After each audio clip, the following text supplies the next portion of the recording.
চৈত্রের গরমে পুড়ছে দক্ষিণ পশ্চিমাঞ্চল, তাপমাত্রা ছুঁয়েছে 40 ডিগ্রির ঘর।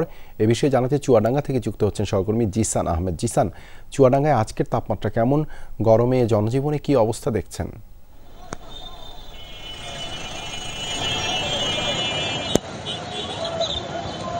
দেবাশিস, মধ্য চৈত্র থেকে কিন্তু চুয়াডাঙ্গার তাপমাত্রা উত্তপ্ত হতে শুরু করেছে।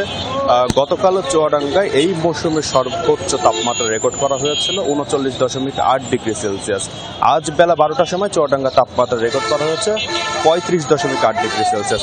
তাপমাত্রার পারদ কিছুটা কমেছে, কার্যত গরমের অনুভূতি কিন্তু সেই অর্থে কমেনি, কেননা বাতাসের আর্দ্রতা কিন্তু অনেক এখন কিন্তু আসলে মানুষ হাঁসফাঁস করছে এই গরমের কারণে।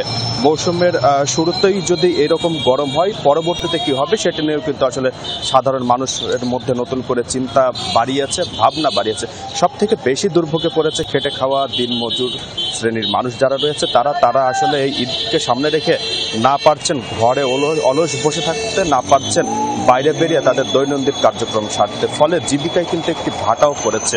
সব মিলিয়ে এবং সাধারণ মানুষের যেই অবস্থা, তাতে বলাই যায় যে গরমের প্রভাব কিন্তু আসলে পড়তে শুরু করেছে এবং বেশ নাজেহাল হয়ে পড়েছে এই অঞ্চলের জনজীবন। হঠাৎ করে গরমের কারণে কিন্তু বিভিন্ন ধরনের রোগ বালাই বেড়েছে, বিশেষ করে গরমজনিত যেসব রোগ বালাই রয়েছে সেইগুলো রোগীরা কিন্তু চুয়াডাঙ্গা সদর হাসপাতালে ভর্তি হচ্ছেন।